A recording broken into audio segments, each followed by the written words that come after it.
Training in your 30s will look very different to how you trained back in your 20s, and if it doesn't, you're likely doing it wrong. Because if I think back to my 20s, I was training to get absolutely ripped, to get massive, to build as much muscle as possible. I trained to failure day in, day out. And even after those brutal sessions, I'd wake up fresh and ready to go and do it all again. A bit like drinking for a full 12 hours, having an hour's sleep, and being ready to go back at it again. Those were the bloody days. However, now that I'm in my 30s, I've got to train slightly different, and I'd bet my bottom dollar that you should be doing the same. I still train to be strong, to be fit, to be fast, but I now have to train a lot smarter than I did back in the day. Because from experience, going to the gym and battering my body, or going out for a run and running as fast as possible every single run, just isn't cutting it anymore. And this is where the more than a body approach really came from.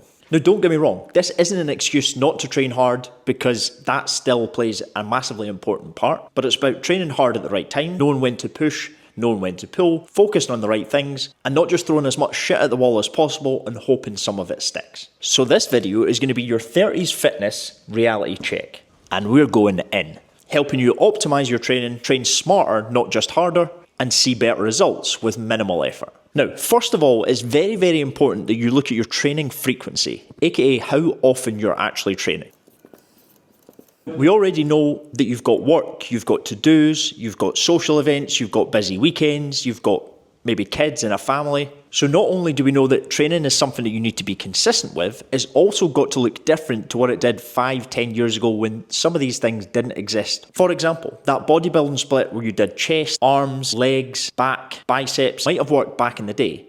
But now, it means that missing even one of those sessions means that you're going a whole week without hitting that same body part again, which isn't ideal for the gains. Now, as I've discussed a lot through the videos I've already recorded, this is why I would go with either an upper-lower full body split for 3 times a week, upper-lower for 4 times a week, or even if you're 3 times a week but you potentially play sport or you're doing a lot of running, then upper, upper, and doing 2 uppers with 1 lower body session. Doing one of these splits means that you can still hit the same volume across each week. It just means that it's split up from session to session. So you're not doing all the volume for one body part in one specific training session. Meaning that if you do miss a session, which by the way you will, then it means you're not missing a full body part from that training week and you're still getting some from the other sessions. Now that takes me on to point 2, which is volume. And that's not how loud you're training, that is how much you're doing in each session. Bloody hell, mate. Now, back in your 20s, you could probably handle a high training volume. You could probably train to failure every single session. You could probably do set after set after set and find that you came back the next day, yeah, maybe a little bit sore, but you were able to push through it. However, now in your 30s, you're probably in a completely different place. This is obviously going to be very person dependent and to be dependent upon your training experience, how many times a week you're training, and what volume you're used to training with, aka how many sets, reps you're used to doing. But to give you a general ballpark figure to aim for, then 6 exercises in each session is probably a good range, and anything between 18 to 20 sets is a good number to shoot for as well. In an ideal world, what I would do, especially if you're in your 30s, is shoot for the MED, the minimum effective dose. Reason being is that's going to give you enough to progress, but not so much that leaves you beat up, broken, and with zero energy.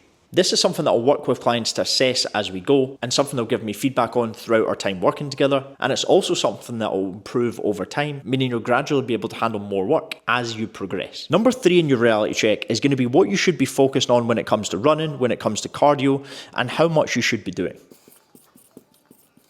As I spoke about at the start of the video, it can be easy just to go out and run balls to the wall every single run, but as we know, in your 30s, this probably isn't the best idea. When it comes to your running or any form of cardio, the 80-20 rule is always a good rule of thumb, meaning that 80% of the time you want to be focused on slow, steady, low intensity runs or low intensity cardio. 20% wants to be faster, speed, more intensely focused. This is going to mean that you get the best of both worlds. You get the endurance side, but you also are able to get faster, and it's going to massively reduce the intensity, meaning that you're not suffering for DOMs and stuck in bed for days after as well. The other thing that you could look at is something that I would call off-feet conditioning. So that could be something like a bike, rowing, air bike, ski machine, essentially any form of cardio machine in the gym that is off your feet. Something that I'll also do with clients just to help them get a little bit extra cardio in is put in a circuit at the end of the gym gym sessions, this might be something as simple as picking 4 exercises, 2 cardio and 2 mobility exercises, getting them to do 40 seconds in each one with 20 second rest, and have them go through it 3 to 5 times. This means that they're going to improve their cardio, they're going to improve their mobility, and I'm giving them what they want, some cardio fitness, but sneaking in a little bit of what they need via the mobility. Because let's be honest, who actually enjoys mobility work? The next point that I thought is important to understand is how hard you should actually be pushing when it comes to your training.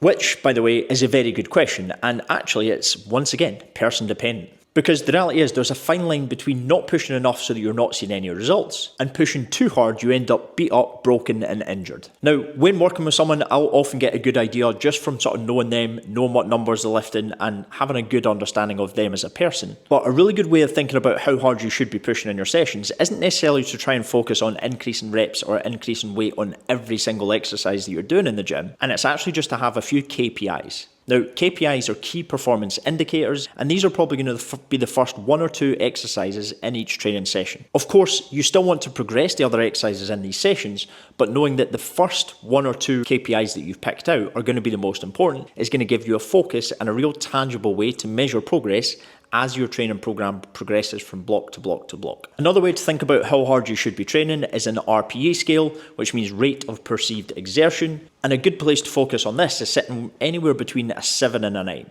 Generally, if you're anything lower than a 7, you'll find that you're probably not pushing hard enough and you won't make any progress. But if you're consistently training at a 10 out of 10, then you're probably going to be pushing too hard and end up breaking at one point or another. But that is what we want to avoid. There's a lot more rabbit holes that I could go into in this video, but I'm going to finish with one final thing, and that is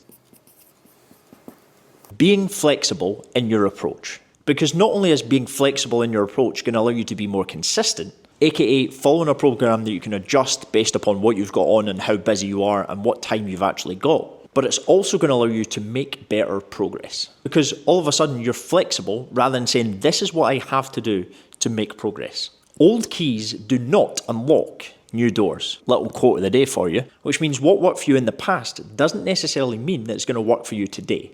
And you constantly trying to fit that square peg into a round hole probably isn't the answer. So being flexible in your approach, being able to change your training and nutrition based around what you've got going on, what you need, and what you can actually do is going to be key in you being consistent and long-term results. Training in your 30s, reality check. Which traps are you falling into? Feel free to give this video a like if you found it useful. Make sure to subscribe for more content just like this, and check the links below this video for free stuff or to apply for the program.